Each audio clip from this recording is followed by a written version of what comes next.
This is the number one fat loss pill. Like this is what Ozempic does for people by manipulating the amino acids because it's a peptide. Dude, I don't understand people that spend more than 1 hour in the gym.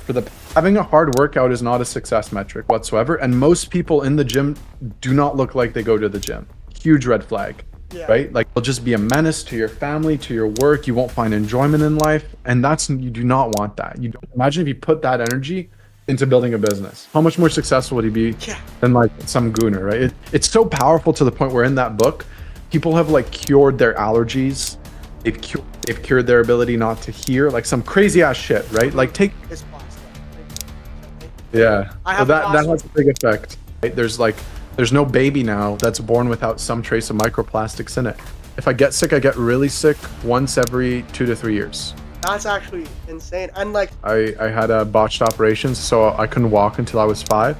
Spent 18 years in active physiotherapy, relearning how to walk. So that's why we moved here when I was 5. The goal is to make this as easy as Uber is, as an app for the general consumer, where you have robots or you have a Neuralink living in your artery. and then what's your kind of end goal for OptimAbility? 9-figure valuation to generate some sort of monetary gain with the internet.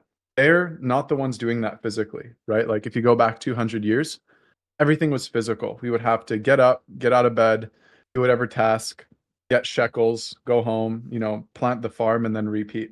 If you keep going back and back and back, 300,000, 200,000 years, that's how humans evolved. So when you trace things back and you look at the lineage of our development, it actually becomes really clear. We're not supposed to have internal bottlenecks. So like that could be anything from problems with breathing, it could be hormonal problems, it could be nervous system regulation, it could be mitochondria. There's thousands of things that are happening internally. And what we do and what we've done is we found ways to output max by removing those internal problems one by one in a certain order. So that kind of bleeds into that next thing that you asked, which is the 3 tips that I have. I think the first thing, and we're really lucky that we're moving towards this approach now, is just finding and being a little bit more clear with where you're at. A lot of people and all marketing in general targets consumers around like the brand new supplement, what Bryan Johnson is taking or whatever everyone is. Like the fads are very real. But out of everyone that I've worked with, out of the hundreds of entrepreneurs, if that's a Miami scale or an info product guy, an investment banker, every single person is different. Some people will struggle with insulin resistance. Other people will struggle with like nervous system regulation. Other people with stomach. And so just doing and looking at places like Function Health, there's also Superpower now that's really big in the States. Whatever you can do as a consumer, this is my first tip. Just getting the first bit of bloods or any sort of data point in, DEXA scan, blood work, those are the 2 easiest levers. The second thing that people need to realize is that there's really specific timing around the things that you should be putting in your body. So for example, the reason why the keto diet works so well, the reason why like fasting works so well is because the only way that we use sugars is when we involve and tie oxygen to it. So if you go to the gym, or if you want to go on a run, or if you want to go on a bike, or you're doing something, you're burning sugar.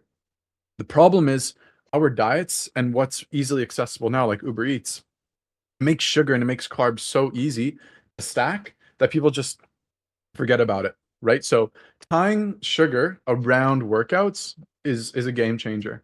The last thing that I'll say is just finding a way to keep yourself accountable and not going for shortcuts. Shortcuts could be anything from like nicotine, it could be weed, it could be staying up and working. The more you disrespect the natural rhythms of the body, the less vitalized you become and the more dependent you come. So you can't produce your own internal energy. And of course, because you're an entrepreneur and you understand this very well, your energy is your business. If your energy is low, whatever you do in front of the computer for that day, it's like you're sick. Who the hell wants to work when they're sick? They know that they can't do anything in front of the screen because they just need to like chill and they need to recover and recuperate. It's the same thing on a day-to-day basis. And what we're learning now and what we're observing is as you remove those bottlenecks, you can not only get higher output, but most people are performing at like 10%, 20%, and they don't even know what 50 or 100% feels like. So Yeah. there's some like quick, easy And wins. that was like, that hits for me. And I have like a few more even questions just to dive further into that. So, one, like, I find that like that's completely spot on. I like have these days where it just feels like fuck man, like I just am not feeling it today, just unproductive. And then what I notice I always do is when I'm having these bad days, I go to those like temptations, if you will, or like what did you call them? Vices, yeah. Vices, yeah. So like I'll slam three white monsters in a day to be able to just make it half productive day, and then you crash. And like I literally, like you described me literally to a T, staying up like later. Oh, I didn't get my shit done, so I'm gonna stay up. So how, like, what is kind of like, if you were to give me like a little blueprint, like imagine like a day in my life, like what would you say, like if you could puppet me for a day, what would you do to kind of put me on the right track? Because, bro, I think like, and that's the biggest reason I wanted to get you specifically on here is because like I think I'm everything bad that you are helping. You know what I mean? Mm. But you have to also give yourself some credit. It's not easy doing what we do, and that, like, first 100K month or even up to 50, I'll argue, is a grind. Like, it's not something that you just stumble into. You sometimes feel like you have to push through those days. You have to stay up. You have to do that extra work, which is true, but there's a fine balance. To answer your question more specifically, like if I were to puppet you around and like tell you what to do, the first thing is, we always follow a three-step process for everything that we do, and that's decode, design, deploy. So I'll explain that first, and then I'll explain like your day to day in a bit. But the first thing with decoding is you have to see where somebody's at. Without the data, you have nothing. It's like running ads, or it's like a YouTube funnel, or like your business. Imagine if you didn't have the metrics for seeing what the open rate was, reply rate. Imagine that was gone. You can Hmm. do anything, right? The second thing is then designing solutions around what the data says. For you, same thing. It could be thousands of things. If the open rate is cooked or if the send rate depends, right? The Hmm. last thing is then deploying or scaling the system to solve those two problems for people. So if we follow that framework, the first thing that we need to do that's really low hanging fruit is you can do a circadian alignment test. Circadian alignment essentially says, hey, the earth is always spinning and it's contorting in weird ways.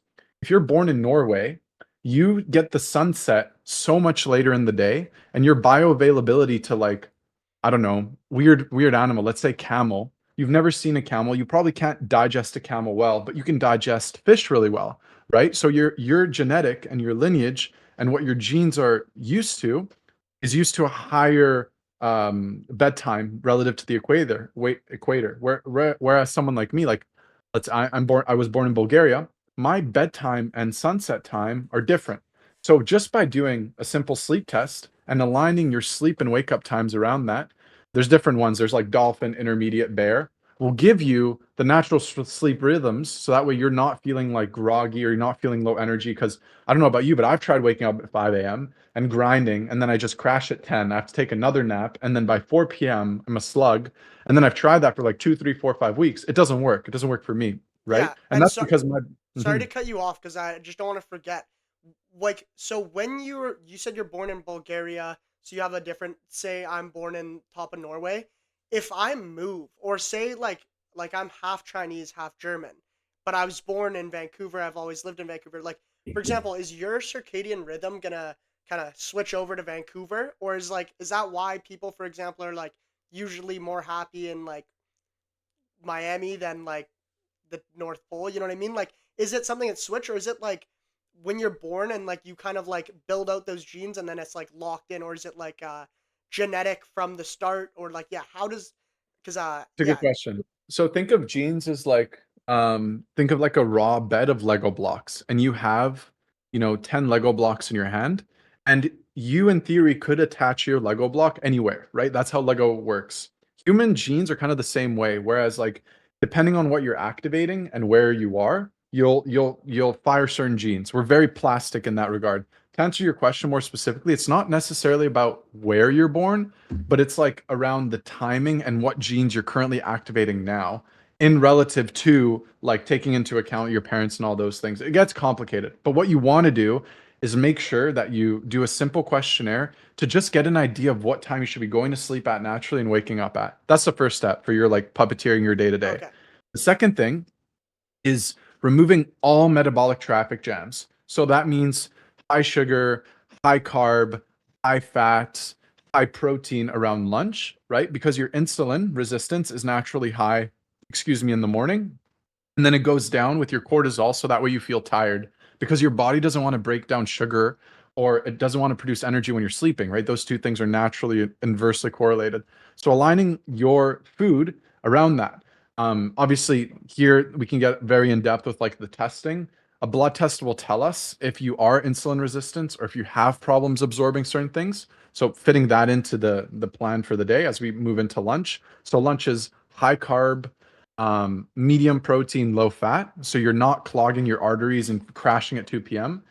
Before lunch, ideally you fast or you have that meal and then you work out and then you have a post workout meal. Again, everything revolves around movement. So as you've worked out, you've dropped, you've either created space for proteins to rebuild themselves, or you've just, you've burnt calories, and then you come in, you supplement high fat, low carb, high protein, and then stop eating at 7 and then get ready for bed and unwind. And obviously sprinkled in within that, there's a lot of like supplements and there's a lot of down regulation, making sure that the home's optimized, that there's no mold. Just setting everything up around the ethos of the founder. But those are like the simplest little levers that I would Yeah, recommend. 100%. And like even to dive further into that, like my sleep schedule is so cooked. Like I feel like I'm like just so far from it that it almost kind of like seems like an impossible goal to like get where you Mm. are. Like where, for example, I only like eat one meal a day. You know what I mean? Mm. Like I'll just and it's honestly just for like time and like easiness, right? And like that was actually like so for those of you that don't know, you run OptimAbility. It's like the you guys do so much. We'll dive more into that later, but the housekeeper slash chef slash cooking person, like that is like something that kind of changes the game because I almost feel like I can't really like, for example, like with that, like I'd have to eat, make food, then eat, then go to the gym, then make more food, and then I'm like, now it's 12 and I've gotten no work done. So like, is it bad to, first of all, first question is like, is it bad to not like I just eat around like 8 p.m. every day? Is Like it that, is that bad? Well, yeah, or okay, like there's is it like is there a better time or does it have to be more meals or like what immediate change could I make that's like easier? Yeah. yeah, so there's a couple things here to consider. When it comes down to just answering your question, is one meal a day bad? Well, when you look at one meal a day and how much you can cram into that one meal, you're looking at two things: the efficiency rate of your body breaking it down, and then the second thing is how many calories and raw energy are you consuming? You're only going to get about 1,000. And for most people, you can do a DEXA scan and get the exact numbers. But for most people, their BMR, so if you're laying in bed and you don't move, you're burning around 1,200 to 2,000 calories.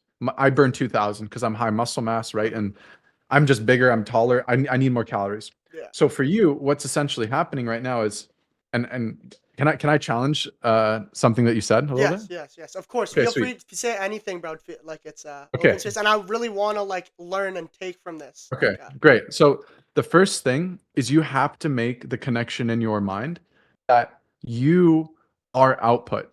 It's not and like the definitive of whatever idea and whatever you have to generate money in your business, everything is you. So you're when you break that down, you break that down into how effectively can you show up every day? How dialed are you? How many mistakes do you let slide? How big is your impact and time? That combines into all those things. When you don't equate health, or not even health, when you don't equate basic needs of producing output, because your output is your energy. Your energy is the person that you are, and translating that onto a laptop with a business or in person is the same fucking thing. Like people don't understand that. People that are ex-athletes, a lot of our clients are ex-athletes. The reason why they're successful in business is not only because they have the mindset, they have the neurology, they have the body, they have the muscle mass, they have the insulin resistance, they have the gut, they have the oxygen in their body. That's where they're getting their energy from to put it into their business. So that's the first distinction you need to make. It's not impossible. It's just right now where it stands, and ideally by the end of this call I can help. Right Mm-hmm. now where this stands in your mind, you haven't created the link yet to fully understand that you and how you treat yourself is your business. And I think like what you were saying too is like the grind to like 50K months, right? Like that's kind of the first big thing. I'm like right in that area where I've got to like lock in, and I feel like, and I want to hear what your take on this as well. I feel like there's like a maximum input you can put into your business per There you go. day, for example, right? And I think if you're not putting all your time or like all your eggs into your business, you're just not even competing in the game. And so like I feel like I'm now at the point where I'm putting every minute or like every moment that I can into my business. And now it's about optimizing, cuz if you aren't putting all your time in, you like just get less lazy, right? Or like do more. But now it's about, now that I'm actually competing with the real people in the game, it's about like the difference between me and people like Elon Musk is like the efficiency of that time that you're putting in. And I think like health, because I haven't kind of put any time towards it, and I haven't made that investment in myself, that it's like I think that's the thing that can kind of, now that I'm putting all my time into it, I need to be, make my time more valuable and make the output more for the same amount of input. And that's like, kind of exactly what you were saying, right? So like Mhm. yeah, like I'm trying to think of now. So okay, quick breakdown on my lifestyle. How about I give you my day in the life, and then you kind of point me in the right direction. Okay, so I'll wake up around 9 or 10 a.m. I will go shower, get an energy drink, drive and like crank music as loud as I can, drink the energy drink, drive for like maybe 30 minutes. Just kind of like, I don't know, it helps like my thoughts clear head or whatever. And then I sit on my computer, sit in my chair, and work until I go to sleep. And then I go to bed at like 2. So I'll go to bed at 2, wake up at 10, repeat. So that's kind of like my system. I smoke weed pretty like frequently, nicotine pretty frequently, and caffeine pretty frequently. So like pretty much your worst nightmare. Mhm. I mean, it's It's just the I normal. wouldn't give yourself some slack. It's like what else, like there's obviously other things to do, but it's hard to fit them all in. But hmm it's more about like realizing that this sort of lifestyle will never hit you to the point where with the minimum viable inputs that you're doing, even if your time, like I was talking to a client about this 2 days ago. I'm like, bro, you can put in 20-hour days, 24-hour days, but you need to understand that the amount of energy and the output that you're putting into those hours is limited. Not because of you're not putting in enough time, because you as a person are not firing as effectively as you can because your body is dealing with internal shit that it's trying to fix. So here's what's happening. You wake up, you slam an energy drink, so your cortisol hasn't fully gone down, right? If you stop doing that, like right away, you'll see that 2 p.m. crash kind of go away. You'll drive, so you'll enter another seating position. So you go from laying to sitting. You haven't fully moved the body. You haven't moved blood flow around. You haven't moved oxygen around. And so you're sitting, you're driving, you're getting hyped up. So you're trying to wake yourself up for the day, artificially to speak. hmm And then you work, right? You sit down in this chair in this setup, and then you just grind until that amount of time. One thing to consider here is what makes a business grow. It's not necessarily you putting time in. It's what is the time that you're putting in equating to, right? And then you can counteract that with growth and presentability. For me and for the people that we service, one huge aspect of it is, well, if I'm going to know, like, and trust you, because I only work with guys doing north of 300K a month. If they are going to know, like, and trust me, they need to know me first before I even open my mouth about what the hell my product is. Depends on the industry here. But what you need to realize is that your internal systems and the way that you want to fire and where you want to be and your ambition, you just need to tweak it a little bit and give yourself the self love and respect that you already deserve. Like, you're not at the 0 to 10K a month rate. And if you compare yourself to Elon instead of like someone in our industry doing 100K a month, you'll never feel sufficient. I had the same problem. I was comparing myself to people at 20K a month, 30K a month, 40K a month, 50K a month, 70K a month, 100K a month, and I was never happy. There's Mhm. always going to be someone else to compare yourself to. You're not doing this to hit 100K a month. Mhm. You're doing this to build a sick ass business, Mhm. ideally one day that you can sell and exit, take your 10 to 20 million, and then fuck off somewhere nice and enjoy your time, right? Mhm. But the thing is, like right now, if you fuck off and it's 10 years from now, you're going to be so cooked from the decisions you're making now, you won't be able to enjoy anything. So you're just on the, you're running around on a treadmill chasing the other guy when you're already living your dream. If you look Yeah. back 4 years ago, what more would This you is what want? I wanted, and I think I made a video on that the other day. It's like, man, I gotta be more appreciative of like how far I've made it, and like it's and like really enjoy the ride more than I am now, as opposed to like being so result oriented and kind of like, yeah, like just comparing myself to people. And I think that's kind of what really made me wake up and realize that I gotta like, and as you mentioned, I'm doing this, I'm grinding so hard now for the long term benefit. And if I'm gonna be like diabetic and like unhealthy in 8 years when I make it big, what's the point of grinding so hard, right? So I think it's something that I've gotta learn, or I gotta just like yeah, I gotta implement. And then obviously there's really levels to the game, right? Like for me, I feel like I've gotta figure out like the basics. And then there's you guys, which are like take you to a new level, which is like in almost like above what should be possible, right? You're optimizing for every single thing possible, whereas like I just need to get okay, and then I can figure out optimizing like you guys do Mhm. with like to max, right? But You yeah, just you just chatted with Nathan, right? yeah. Nathan. Nathan's exceptionally well presentable, very prolific, very clear spoken, very results driven, content killing it, personal brand going well, scaling businesses. I've known Nathan for, you know, I think now like six years, right? Here's our patient zero.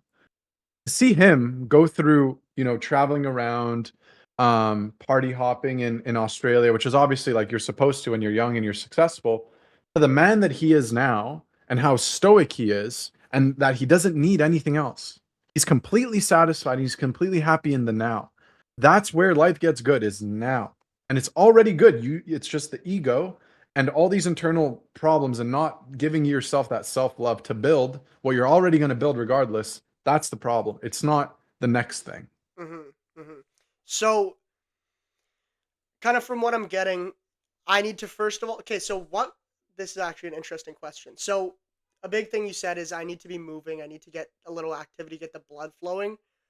What is the kind of like best bang for your buck activity? Because like, Zone 2 cardio. okay, and dive into that for me because Zone yeah. zone 2 cardio is okay, humans, this is a cool analogy. So humans have adapted this. It's called muscular plasticity or phenotype plasticity. Fancy ass word for saying that our genetics are super malleable, right? So it's like you can have somebody that sits all day and a pro athlete, and they're both healthy, even though they're super different. Animals in the animal kingdom aren't built like that. If you chase a rabbit around in a circle, it'll eventually die from a heart attack because it hasn't developed an adaptation that we have, which is zone 2 oxidative cardio. It's the ability to move forward just based on oxygen. This phenom is very powerful and it's very easy to do. And it is actually the reason why there's people that are running 500 miles, that are pro athletes, that are biking the Tour de France. Think of how taxing those things are. All they're doing from like 12 years old, even 6 years old, is zone 2 cardio, which is the second heart rate zone. When you do an activity, you have 5 heart rate zones: easy, zone 2, aerobic, threshold, anaerobic. And when you train only in zone 2, which is around the point where you can no longer nose breathe, you're actively burning fat and you're vitalizing your body. This is the number one fat loss pill. Like this is what Ozempic does for people, by manipulating the amino acids because it's a peptide. But if people just did that consistently for 3 months, they would be vitalized. Right now, this also depends on a couple things. Number one is most zone 2 cardio is very hard on the body. Running zone 2 is very difficult because you need the form to be just perfect and you need to make sure that you can do it consistently. So I would recommend for you, just get on a stationary bike at the gym, adjust the seat. Just look up a video how to adjust a stationary bike seat and just do nose breathing, only nose breathing for 40 minutes to an hour a day, 3 times a week, and give yourself 2 weeks, and you'll just see how much better you're feeling just by doing something that easy. So moving your body like that is a really good start. Okay, so I'm actually gonna take notes on this because I want to implement this, and then also I can be a little case study. Um, so 45 minutes. 45 minutes of zone 2 stationary biking, right? And you can do that 2 times to 3 times a week to start. Really? That's Okay. all you Okay. need. I like that. I like that because yeah, I feel like it's hard to make those like everyday commitments. You know what I mean? Of course, yeah. We mix it around. I work out 6 days a week. 3 of them are strength. 2 of them are zone 2 biking as I prepare for my natural bodybuilding show. Most clients are on a specific workout program that incorporates this at the end of their workout. And what this is doing is you're burning sugar the first 30 minutes, which is awesome for your cardiac health, right? Your arteries, the veins, you're helping them breathe. And then you're opening up and you're using your fat, and that's what's keeping you moving forward after that 20-minute window. So you're actively just burning fat ketones, which you want to get rid of. Those are the things that stack, those are the things that sit. And yeah, that you do that. If you have a gym that has a sauna steam room, pair that in there, take your shower there. I'm a huge fan of efficiency maxing. I tell people all the time, do not sign up for a gym, even if it's a nicer gym, that is the other option to a gym with a sauna steam room cold plunge. Put everything in one spot. Go to the gym. Like you said, it's such a hack to have like the housekeeper chef, even though we don't do that anymore, explain what we do. Hmm. But it's such a hack to have everything in one spot because you want to shower, you want to train, and you want your cardio, and you want to detox all in one spot before you return home and you rest and you recuperate for the next day. You need to make it Hmm. repeatable. Okay, so I do 45 minutes on the bike, only nose breathing. Only or like to the point where you can't Nose breathe where you anymore. yeah, don't huff and puff, like not just like it should be calm and collected, and it should feel very easy. 5 out of 10 hard. Okay.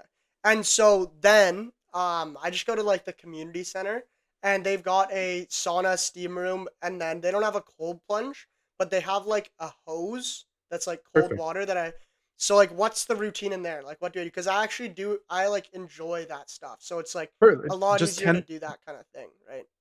Just 10 minutes cycles on and off. I personally don't have like a timer. I just when I need them, I use them. But I also detox a lot because I have organic cotton and all that stuff, but I'm also running a lot. So when you're running and biking a lot, you're actively detoxing and you're pulling nutrients out. But anywhere between 10 to 20-minute cycles, and then you just take a break, cold shower, drink some water, and then just go again. 2 to 3 cycles is enough. You don't want to overdo it. Wait, 10 30 minutes in minutes, the steam room? 10 minutes. Holy. Okay, so 10 minutes and then just run that 3 times. So in total this should be like an hour and a half process twice a Bingo. week. Dude, I don't understand people that spend more than 1 hour in the gym. For the past 8 years of my life, I've been going to the gym for maximum 45 minutes. I take a minute rest between sets.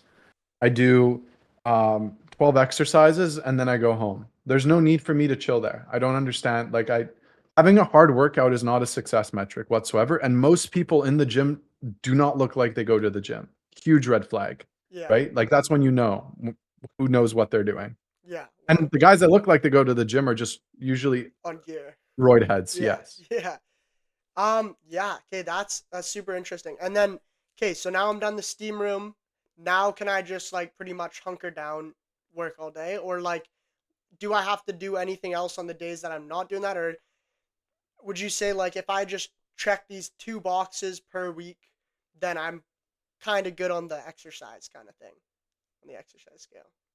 You wanna here's how I organize my day, okay? I'll wake up 8 a.m. The first 30 minutes, I'll brush my teeth and I'll meditate. I'll shut up my monkey brain. 30 minutes. 20, it usually is 15, 30 minutes. After that, I will then get ready for the day. So I'll just get some water and sit in front of the computer until 12. I'll make lunch, I'll eat, and then I'll work until 4, 5. 5 o'clock, my day's done. The only thing work-wise that I'm doing, unless if it's really busy, is just doing that cycle that I told you about, and then I come home and I'm gonna read or I'm gonna do something that helps me unwind. and then that repeats, and then that Hmm. repeats. If you want to work after that, that's fine. But there's things that you need to consider, like your recovery and your reset windows, which are equivocal to you having impact, to you attracting better opportunities, to you pouring more into your business. Those come before like these 18-hour blocks, at least for me and from people that I've noticed. Like Alex Zastry goes to bed every night at what? 9 p.m., 8 p.m., wakes up at 6. Then he has the full same thing. Hmm. But no one is like going balls to the wall that aggressively. When you feel like you need a break, like reset. You live in North Van, one of the probably the top 5 most beautiful place in the world. Yeah. World.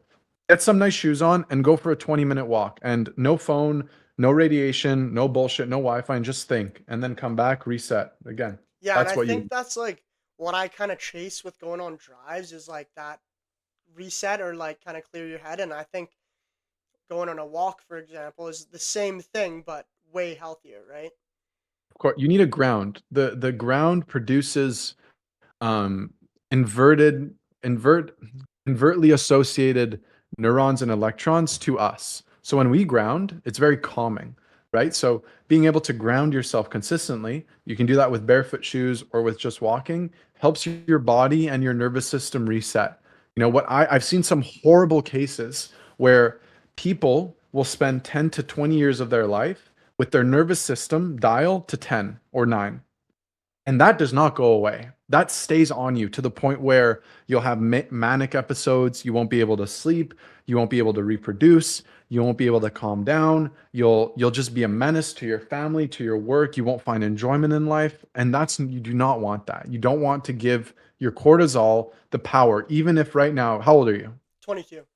Yeah. And from 20, you can get away with it until you're 30 and then Yeah, it'll and start. that's why I want to figure this shit out before it becomes like irreversible, you know what I mean? Cuz and okay, so that's good at least. So like I'm young enough where I can like kind of fuck my Of body a course. little Yeah. bit and I can Mhm. fix it, right? Of course. But we do see people that are insulin resistant at young ages too, but it is reversible. That means pre-diabetic. Yeah, yeah. Actually, something for my mother. She's kind of in that situation, dealing with whatever it's called, type one or whatever. I don't know the types. What would you say? And that because obviously it's genetic, right? So like, how do you avoid kind of going down that Right.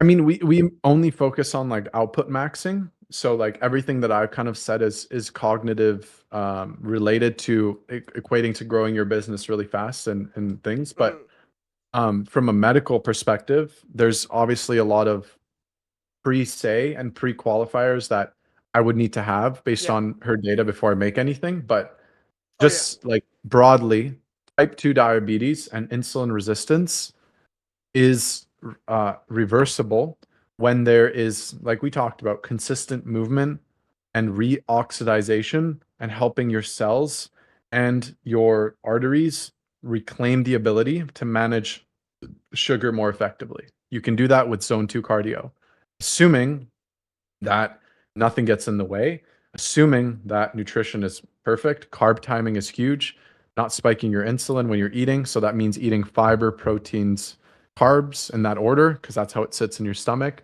There's a lot of different other things, but those are like the broad things that I Hmm. can talk about Yeah. without, Yeah. Obviously, because it's personal. There's of course. Yeah, I whatever. mean, like, I have my education and whatnot, but usually there's like a code around that sort of stuff. Yeah, it's like same as finance. I do like the investment advising stuff, Exactly. and it's like I can't give you, yeah. So the other thing I wanted to mention that you spoke a lot about that I want to kind of learn more about is the wind down and like pre-bed ritual, because that is something that I think I notice even now. I think I can like fix. I can't fall asleep, and I know I'm like slamming myself with blue light and sitting on a screen until the minute I fall asleep. So like I know that's an issue, but if I were to like what is kind of like a almost like outline or like the simplest possible rules that could I could kind of live by to wind down and actually sleep properly, because I think sleep, correct me if I'm wrong, is like super important, and like getting the right types of sleep. And yeah, I'll let you talk on it because I'm talking out of my ass. No, no, you're all good. Easy. 2 hours before bed, no screens. You can do a Kindle. That's what I do. It's Mm-hmm. not blue light, it's like backlit. That's the easiest one. You're not eating after 7 p.m. So you have your meals dialed in, so you're not spiking your sugar. You're replicating the environment of a pitch black, noiseless cave as much as you can. So that could mean blackout curtains, eye mask, earplugs, whatever you need to do that. And then you're giving your body the ability to wind down. So you're disassociating from anything as you go to bed that will spike up your cortisol or your stress. That's it. And you're creating non-negotiable rules around that and making those things consistent. Yeah, that makes sense. So 2 hours before, no negotiable. No, non-negotiable, no screens. Nothing that you get done at that part of the day will Is is not worth it. something that you can see. Yeah, is not something that you can solve and breeze through next morning at 9 a.m. in half the time. Got it. Got it. Okay. Okay. And then I know this is kind of dumb as well, but can I just say I would go to bed at, like, say I am on a screen till 11, right? I turn it off. Now I just stay up till 1, or do I try to go to bed early? You know what I mean? Like, do Well, I? yeah. Well, depending on your circadian alignment and your clock, Mm-hmm. it's mainly a matter of how much do you respect your rhythms enough and do you know that they work for you and they're generating the result that we kind of work with our guys on.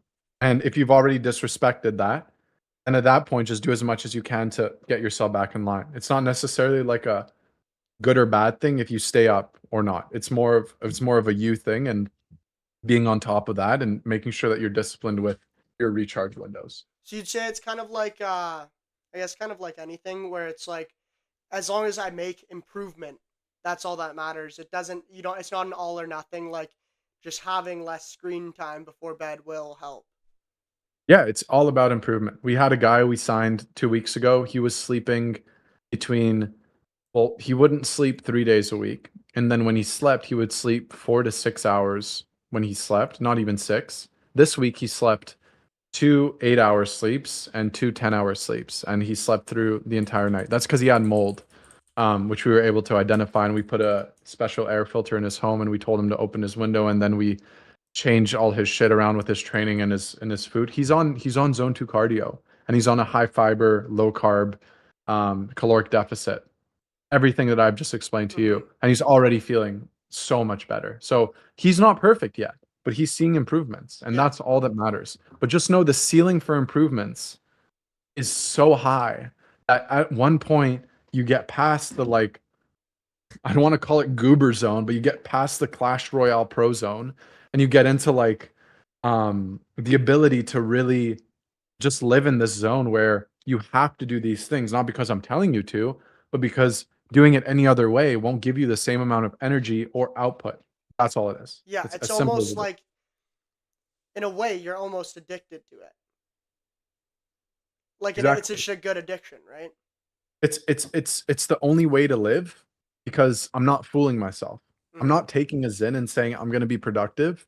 Fun fact, I've tried stimulants. I've tried Zyns. I have like a coffee a day. It just doesn't work. It's not as good as the real thing. That's the truth. Mm-hmm. I've tried it. If it's there, I've tried in terms of like energy maxing and all those things. Sure, supplements can get you pretty far, but it's just not as It'll good as the never good hit the thing. same. It's not as sustainable, nor is it as good, nor does it compound. You'll always have a crash. Mm-hmm. Why do you need to have a crash when you're making so much money a month? Yeah. And one thing you mentioned, and I'm curious where you kind of stand on it, is that there's never kind of really like a ceiling, but Mhm. like, it's kind of a twofold question. First of all, where do you think you are in terms of like how close to that ceiling? And then two, like, is it worth it for you to continue to optimize your health, or are you so far up in so close to that ceiling where the diminishing returns are kind of, so because you're so close to being perfect that it's like diminishing returns, and it's like, okay, I can't focus on my health anymore because I'm already so close to perfect. To get to perfect, you gotta go like Bryan Johnson, like he probably like I don't even know what he does besides like plan out his stuff and track data. You know what I mean? Like there's like yeah, you think you get what I'm saying. There's a level to it. So Mm-hmm. there's two things to this question. The reason why I'm doing this is not to put myself on top, nor do I think there is a somewhat of a top. The reason I'm doing this is because it puts me in the boat and in the position where if I keep doing this for another 20 years, I'm going to be somewhere so much better than any expectation that I had because I have no expectations on where I could be. It sets me up for the highest likelihood of success. That's why I do it. The second thing is like in terms of like the pendulum for health, what you're doing is you're not getting more optimized. You're bringing your frequency up. When your frequency is higher, you're more prolific, you have higher energy, you attract better opportunities, you attract better people in your life, you attract more abundance. So I'm trying to abundance signal my way without cheating or lying to myself as much as possible. That's why I optimize. Mm-hmm. And that is exceptionally correlated in business. Money is just the way that humans have found to associate that with energy or value. That's the same thing as energy. So Mm-hmm. transferring that and making that as seamless as possible, loving my job, loving what I do, loving my body, my health, my wealth, my relationships, and Mm-hmm. just pouring abundance into that is the main focus of why I do everything that I do. There's obviously levels to it. Like I'm doing natural bodybuilding. I did Ironman triathlon. I want to get my natural bodybuilding pro card. That has nothing to do with health optimization. That's because I'm competitive, Mm-hmm. and I want to set up challenges for myself. And like, there's things on my calendar. The yellow things are competitive events. That's just shit I do for fun Yeah. because of the results of what I explained. But not that's not the reason why. Like people get it wrong. They'll glorify like pro athletes when that's just a consequence of like imagine if like Michael Phelps, instead of being a savage, with how many gold medals he got, which I'm so happy for him, like he's Mm-hmm. a savage. Imagine if he put that energy into building a business. How much more successful would he be Yeah. than like some gooner, right? Yeah. It goes hand in hand. And then to backtrack a little bit, I hear this word frequency all the time, and it's kind of like it used to be like a chick buzzword kind of thing. So do you want to kind of like break down what it actually means and like how to Yeah, not how to use it, but like how to understand what it is and like kind of cut away all the fluff around it? Because I yeah, think it's totally. like a misunderstood word. Totally. So there's a great book on this. It's by Dr. David R. Hawkins. It's called Letting Go, Pathway of Surrender. Goes into all this stuff that I'm about to like run through in immense depth. I think every person should read this book with like a 8 out of 10 that has an 8 out of 10 understanding of English because it's like it's a little bit wordy. But long story short, so we have two different types of decisions that we can make in a day. Simply put, we can have things that benefit our ego. So that's me, my skin, my person, anything I am related. I want X, lust, greed, jealousy. That's the ego. And then you have the consciousness. So that's the energy behind the person. That's the soul. That's the abundance signaling and all those things. Scarcity, abundance, bad, good. This is the devil, your ego. And what the doctor is essentially broken down over the book I mentioned, and with there's a series of books on this, is the lower frequency zones. So fear, guilt, shame, those are like really low. They're like in the 100 to 400 range. When you live in those zones, you're essentially living in that frequency and in those energy signals. You can only attract what is within that zone. When you move and you do work to remove those things and to level yourself up as you move up towards love, which is like very high frequency, and then peace, which is the highest, you attract things in that frequency. So you attract more opportunities, more business, whatever. By aligning yourself with that, that's why I meditate every morning. I've been meditating every day for the past 3 months to remove the monkey brain, the conscious, non-egoic monkey brain that wants nicotine, that wants weed, that wants more money, that wants more fame, more success, more things, more Lambos. That's low vibrational wants. You have to let those things go and focus on benevolence and focus on abundance. And that's what I mean by frequencies. Yeah. Wow. That's like because I've never heard it actually explained. And so is vibrations and frequency similar? Very similar, yeah. So Same. there's a lot of things in medicine and in religion. They'll talk about like the root chakras aligning. It's so powerful to the point where in that book, people have like cured their allergies. They've cured their ability not to see. They've cured their ability not to hear. Like some crazy ass shit, right? Hmm. Like take it with a grain of salt. It's Yeah, one yeah. book, but it's very powerful. And when you're like very face to face with the shit that's holding you back from your dream life and you admittedly say, okay, hey, I need to work on these things. And hey, I have to calm myself down in this situation. And hey, I need to go to the gym and hop on the bike because I need to vitalize my body. And you love yourself back, you start to really level the fuck up. You level up to the point where you're like exceptionally unrecognizable, which, I did a lot of that work now 4 years ago when OptimAbility was just a thing. Now we're here.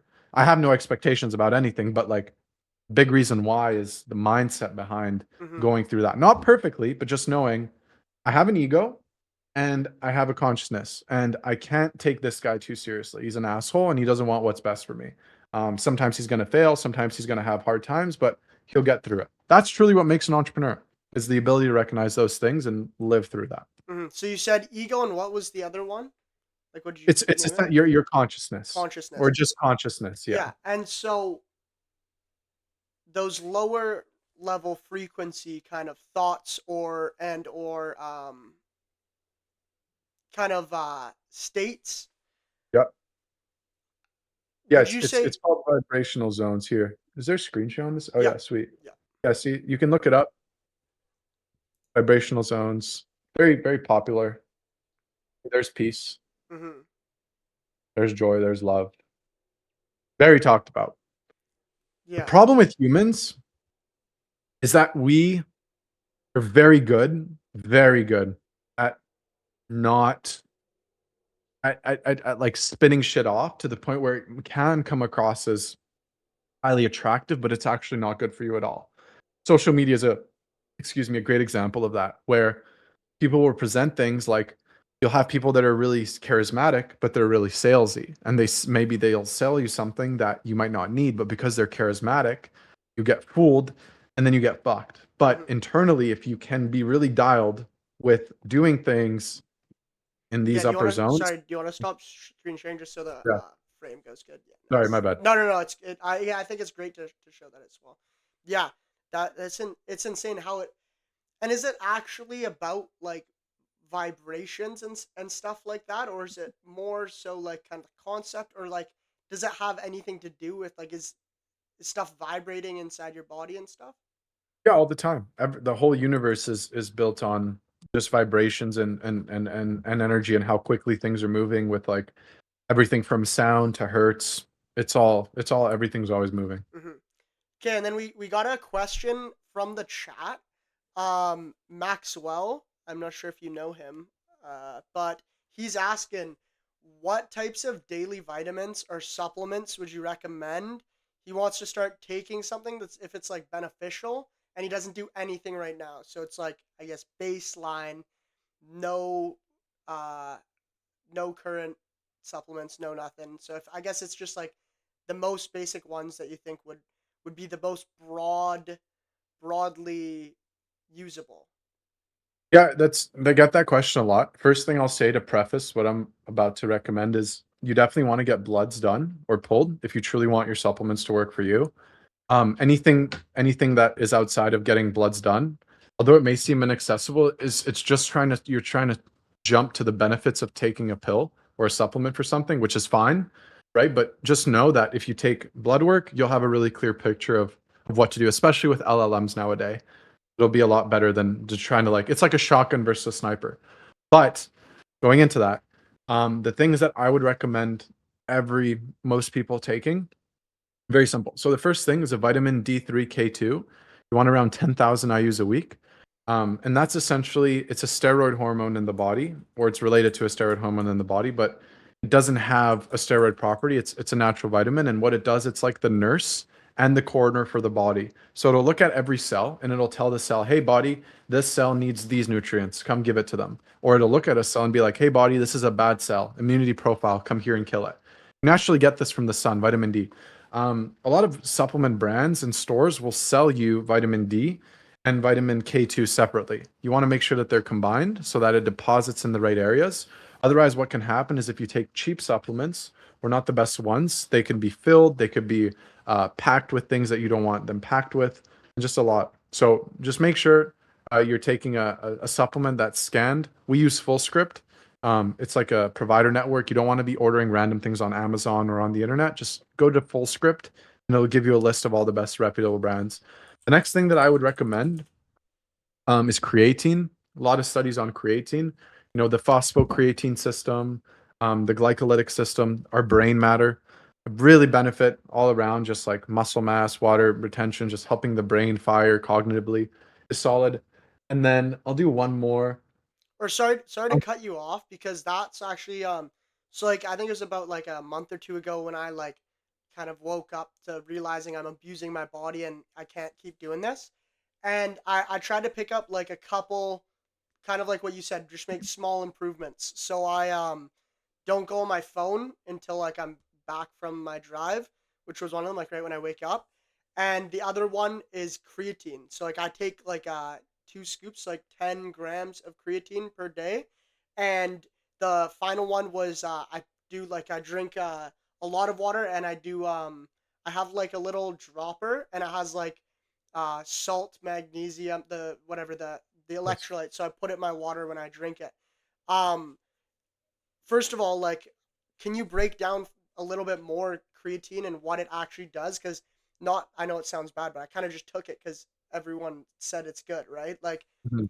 and then second, how do I make? Because I know you need to drink water, but how do I make it optimally efficient? How much do I take? Do I up and down? Kind of like, yeah, what should I be doing with it? Because now I've gotten the habit of taking it, but how do I use it to its fullest extent? Yeah, you're doing everything right. The biggest thing with creatine is, long story short, you have two ways of producing energy in your body, either oxidative, like we talked about with your cardio, or you have your phosphocreatine system, your ATP. This system is what your body burns through first. So your prefrontal cortex and all the neurons firing at the front and at the middle part of the brain rely on the ATP, which is produced by your mitochondria with oxygen and with carbs, right? So it goes down this rabbit hole, produces that, and it produces oxygen. Creatine really helps not only your muscles, but your brain have more of that vitality effect of that energy mechanism, which is what you want. So it stores easily, making more accessible. One of the most studied supplements. There's a whole extensive list on what that does. You'll benefit more if you do work out more consistently with it as like a cognitive maxer. And then as you're working out and as you're consuming it, you know, just in the morning is fine. Pre or post workout is fine. I do pre-workout with my amino acids and electrolytes. So that way when I have my workout, it's a very effective pump. I don't feel flat. I don't feel low energy throughout my workout because I had my carb. So I had the sugar funneling straight into the muscle with the creatine, with the amino acid, with the electrolyte. So it goes hand in hand. Okay, and so taking it in the morning is completely fine on like an Yeah, empty take yep, stomach or totally, anything like that? totally fine. There's some people that have problems with it in the stomach. We would need to figure out more from more testing to Yeah. see what's really going on. Okay. And then water. How much water should I be drinking a day? Because I've just been doing these bottles. They're like 1 liter. Um, Is it glass or plastic? it's plastic. Are you gonna kill me? Yeah. I Oh, have a that glass one. has a big effect. Okay, really? Oh yeah. So like throw these out right now. Bro, like I would get a water filtration system that removes toxins and heavy metals. And I know there's a lot of things about fluoride going on in the water, but you want remineralized water, and you want to think of your water like quantity and quantity as how effectively can you deplete and reabsorb it, right? So like sauna steam room, great. Natural sweat, great. You want to flush that in and out constantly. So water around a day with you, drinking creatine like 2 to 3 liters a day is great. You can tell by your pee and your urine color. There's a chart on it that'll tell you if you're drinking too much or too little water. Okay, I think this is also something really cool to dive into is like water. So water is super important, and like, what do you mean, like remineralization and stuff? Like, how would I get a yeah, how do I get started with that? Okay, so um, Easiest thing you can ever do, anything health related, is think back what we would do 200 years ago, Mm-hmm. right? That's not that long. That's like this, and we've exist for 300,000. Mm-hmm. We would go to North Vancouver. We would get a little pot. We would take it from the mountain water and we would boil it. So we killed the bacteria. Or we would absorb rainwater. What's happened as we started building homes is we're playing Tom, Jerry, and Gomez to set up the piping in the homes. God knows what type of insulation they used. When was the last time the pipes were cleaned or changed?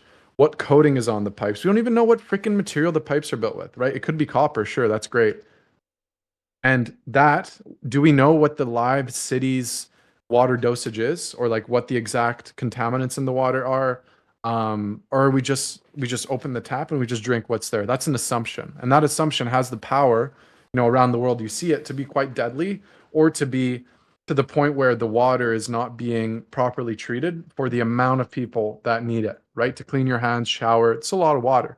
So by adding a water filtration system, this helps mitigate some of that risk and remineralize the water. When you go to the mountain and you go to North Van and you put your pot underneath a waterfall and you collect that water, in the water there's sediments of calcium, magnesium, sodium, and just things from the rocks that have bled into. And that's great because when you're drinking, it's like you're drinking non-toxic Gatorade water. You're drinking a little bit of electrolytes in that water that you remove the parasites from after it's been boiled. You don't get that in tap water nowadays, right? It's processed, it's treated in weird ways. So your water isn't really vitalizing you. It's not something that you want to constantly be putting in yourself. The plastic is another thing you need to detox, right? There's no baby now that's born without some trace of microplastics in it.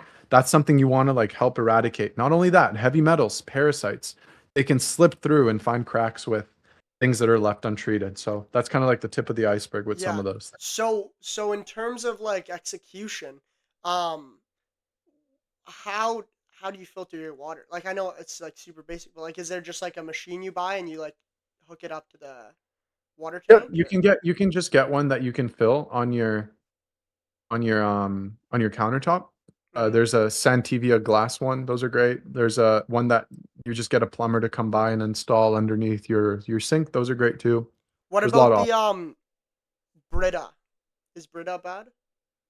Brita just doesn't filter. It only has a charcoal filter. What you want is a filter that not only pulls heavy metals, has charcoal, and also remineralizes it. That's what I was talking about with the Mhm. Santivia, because it has like magnesium rocks at the bottom, which help Okay. add more vitality to the water, so that you're drinking like a somewhat of a healthier mineralized version of just bland water. Mhm. Mhm. Okay, that It's like that drinking San Pellegrino in a way. Right? okay. That's mineral water. That's natural mineral water. I see. And is that why everyone like all the business people like drink those? Exactly, Because yeah. They'll drink those. Mhm. it's like healthy water. It's the healthiest possible water. It's not the healthiest possible water, it's still mass produced, Yeah. but there's brands that are tested for different things. San Pellegrino is solid. It's better than tap water, but Mhm. there's a lot of testing that needs to go into, like, what your tap water like, your tap water is different than mine. It's probably different than the neighbors, like, who the hell knows? Yeah. Okay, and then I had a funny question because you spend so much time like with your health. Do you ever like get sick? That's a great question. I normally get sick. If I get sick, I get really sick once every 2 to 3 years. So that's like something foreign, like variant of COVID. Yeah. Um, Two to but it three you years. So you only get sick once every 2 to 3 years. yes, that's correct. So when was the last time you were sick? Last year, March. Wow. That's actually insane. And like so like no common cold, like no rundown. And do you think because you would also know about this, is me getting sick, is it more so that I am doing so much bad for my body that I'm so susceptible to anything that comes in? Or is it that I'm like putting myself in places with other sick people? Both. And the third one is you don't have enough immunity built up, like your core metabolic rate and how high your body, like when I touch myself, I'm very warm all the time, even when I run outside without a shirt. How warm you are and like your internal thermodynamics will kill a lot of the parasites and a lot of the junk. naturally as you build up your muscle mass and as you do more of that biking I was talking about, which will fend off you and the ability to get sick. And then there's obviously like supplements that you can take to fortify that, but high muscle mass and having like a balanced, no internal problems, so that way your body can deploy all of those antibodies and the immune system towards pathogens coming in will make sure that it can get rid of most of them. Yeah, that's crazy. And so like you've obviously kind of had like a journey, and I have watched your content and stuff like that. So like I know you had when you were a child there was like a bad. I'll let you touch on it more, but is that the biggest reason why you kind of what drew you to health? And then also is that kind of what drew you to starting OptimAbility to help people kind of do what you kind of figured out? Like after you figured it out, you kind of saw how good it was and how beneficial it was for yourself. Did you kind of think like, "Hey, I got to help other people wake up and see how good this is?" Yeah, definitely to an extent of it. Yeah, I had a problem when I was young. I had a botched operations, so I couldn't walk until I was 5. Spent 18 years in active physiotherapy, relearning how to walk. So that's why we moved here when I was 5. And then yeah, just the leg really put me in a spot where in high school I didn't have a lot of self-confidence and I had a lot of problems with my ego and yeah, just wasn't really growing at the rate that I wanted to. And then I got into like bodybuilding and Ironman and that kind of gave me self-confidence that I needed to eventually start a business. And I noticed that no matter what business I started, for me personally, it was such a strong impact what happened with health that it didn't really feel as good to help anyone in any other way besides with health. So it's not that I'm like obsessed with it. It's just something that I've naturally has changed my life and that I somewhat want to continue to become an expert in. And I just found such a white space. I think that people when they watch Bryan Johnson or Andrew Huberman get confused and don't know what to do more times than not. And I feel like that disassociation between the regular person, let alone the business owner, ICP, is so big. And there's a lot of places in which we can make health a lot more effective for people eventually. Like the goal is to make this as easy as Uber is as an app for the general consumer, where you have robots or you have a Neuralink living in your artery and it tells you what things you need to eat or how much you spiked your blood sugar by and you have live blood readings. So a lot of white space. Um and the reason why I'm doing it is because of yeah, I get addicted to vitalizing people. Like Mhm. honestly, it's really cool to change someone's life, not for me, it for them, Yeah, for well, and who then they it become with it. yeah, and you also like it must feel like fulfilling too to like Hmm. change someone for the Yeah, better, right? Like exactly. It's hyper fulfilling. That's I think why people should run businesses is because of that. mhm. And yeah, and then so do you want to give me a run through because I know you mentioned you changed up OptimAbility a little bit on like kind of what you guys are doing now and like what the kind of Yeah. end game for it is. Yeah, so, yeah, the biggest thing that's changed is, like, we're no longer doing anything, in-home cleaning and in-home meals-wise. We'll have chefs come by in-home, but those are mainly for events. The biggest reason why is because we moved away from adding more friction to our client's plate. So now we have chefs that make meals in their kitchen and deliver them to the client's door in paper containers. Because before it was glass containers, but the clients had to ship the containers back, which created a lot of friction. Now it's just like compostable 100% paper containers. So the meal system now runs so much more seamlessly as opposed to before it was just a little bit more groggy. And yeah, the other thing that's really changed is just our white space. So it's all output infrastructure, performance infrastructure, growth scaling, and the performance department is a term that we developed with a great consultant of ours. And essentially what it says is like you have a finance team, you have a marketing team for your business, but you don't have a performance department, which is set around, what I do for Alex Zastri and all those guys, and Nathan is around the founder and around that A-line team that's so, so, so valuable, but nothing's really leveling them up. They're kind of left to figure it all out on their own. Hmm. Yeah, and so that's a crazy pivot, and I honestly think that's like almost makes way more sense. So like, how did you Exactly. think of switching from in-house keepers? Because now you only have to have really one chef cook for everyone in Bingo. Vancouver, right? That's correct. Yeah, that's correct. consultant and time and failure is Mm-hmm. is how. And what would you say like is the biggest operational challenge with your business model? That's a beautiful question. Um, what is the biggest operational? I would say that we have a great network of chefs in the US and Canada now, Miami, Scottsdale, New York, LA. Um, the biggest thing that we foresee is just how disconnected everything is. So, for some context, there's a lot of key people that have their own businesses, like chefs, right? A chef usually works at a restaurant, and like phlebotomists usually are just phlebotomists. Those are the people that draw the bloods for us. Being able to, in these earlier stages, we're in year 3 and a bit, year 4, ground all of these disconnected parts and turn them into this one thing. Because a standalone chef, solves 3 to 4 problems for a person. When with our business model, we're talking about hundreds, it's not if not thousands of problems can be solved for a person with this new way of like a chef's never worked from home, right? Like Mm-hmm. that's a crazy Yeah. subject. So just like I'd say that the operationally the hardest thing is just making sure that medically we're covered, which we already are, but just adding more solidity around that. We already have a doctor on the team, people sign off, but just making sure that this way of doing things, like the way that we use data and we encode it, is patented, or is the patent is respected and is upheld by the governing law of medicine is one of the things. We actually did a cloud analysis on this. And then the second thing is just being able to keep up with the demand if people want to go with the in-house, sorry, with the meal delivery system. Just being able to keep up with hiring, training, and deploying those chefs and making sure that they're scalable for all the cities that we have clients in.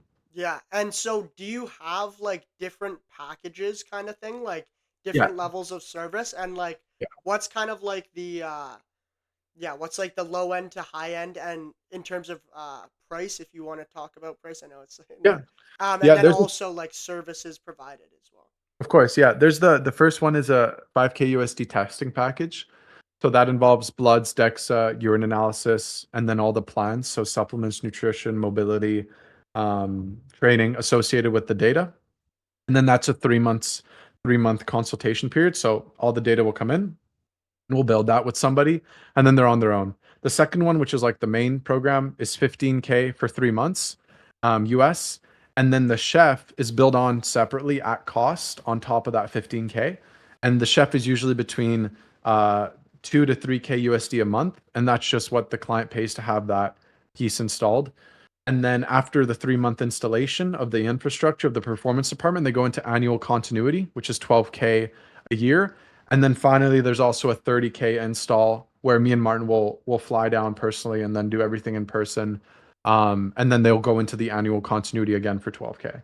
Okay, so like the bulk of the money and your guys' work is really in the setup, and then it's honestly pretty affordable after you've kind of set everything up, got everything in process. The hardest Exactly. part is just getting it set up. Exactly. It's like you're paying to have a pool built in your backyard. Hmm. The most expensive part is going to be building the pool, and then every like quarter you'll have someone come by, change the water, clean the liquids, make sure the pool's not leaking. Same idea. Hmm. And what like how do I phrase this question? So, what were you doing differently when you started that you changed that had the biggest impact in terms of like the business model, not so much health wise, just pure business wise? Like, what was kind of one change that changed the game for you guys? Dropping everything to do with the concierge elements of the business and Uh, focusing only on what do you mean by uh, concierge? concierge is like bending our back over to do things like in person in person cleaning, cooking, and just that's not what the business is about. It's about finding bottlenecks, biological bottlenecks, and removing them to have higher output. Just focusing on that and doubling down there instead of trying to run like two businesses at once, which is the in person as well as the second. Okay, I got it. I got it. And then what's your kind of end goal for OptimAbility? 9-figure valuation. Yeah. Is it like an exit play, or is it like We'll see what makes sense. yeah, that's See what awesome. makes sense. That's awesome. Okay, well, I really appreciate you coming on. Like, I don't want to take Totally. up too much of your time, and I have like actually learned so much from you, and like you're really the best in the space. Like OptimAbility, if you guys need to get dialed, you just heard it. Pricing, everything. I can vouch. I've seen it. Literally, I've seen it in action. Right? Like I've seen Alex not have it, and I've seen him with it, and like I'd rather hang out with him when he has it going on. So yeah, you guys are doing some awesome stuff. Once I make these few changes, take my business to the next level, I'm sure you'll have a client in me. And yeah, I really just appreciate your time and also like sharing the like free value that like, for example, I can immediately implement in my life now. My pleasure, bro. Sorry I couldn't come in person. The traffic was just No, I no, would no worries. I would Honestly, drive it's more than sitting. yeah, it's honestly probably better. It looks nice too. You got a good camera. Sweet. Awesome. Well, I'm glad to hear. Well, thank you for having me on, and good luck with the rest of the podcast. And Thank you. yeah, Yeah, I'm you're on for doing great things. another. I'm on for another 16 hours straight. Have It's gonna fun. be cooked. Yeah. All Have right. Well, fun. I really appreciate it. We gotta chat sometime off camera. I'd love to get some more Let's do it. thoughts. Let's do it. Awesome. Okay, Awesome, Ioan, bro. pleasure's See you mine. soon. Have a good rest of your day. You too, brother. Cheers. Cheers. Let's go. Another fire fucking interview. Mustafa, what's good? What's good? Good to have you back here. Holy, that was a lot of knowledge and a lot of big words. I was really dialed in there. Try to take notes and stuff, but wow, that guy is smart as so smart. Like there's uh there's nothing like it. There's nothing like it. Mustafa, did you think he was? Did you take anything from that? You thought he's crazy. Like I think he just knows everything about everything, and like I know nothing about nothing. So it's a little bit crazy.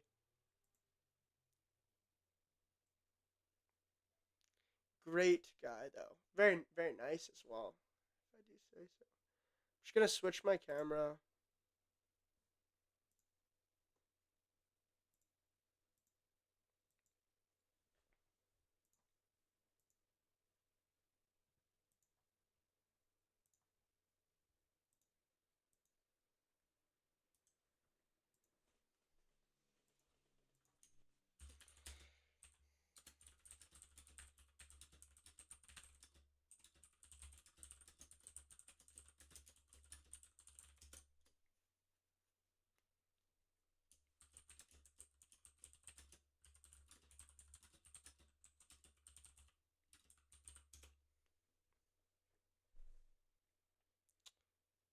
So who's in the chat? Who's in the chat?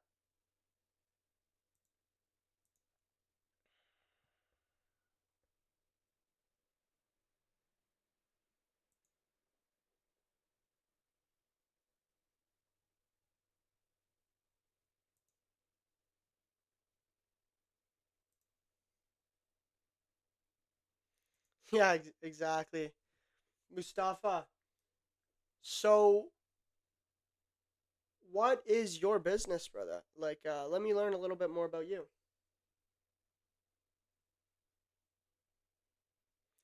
Next in the pipeline, I believe Jade and Rajan are going to be pulling up um, in about 30.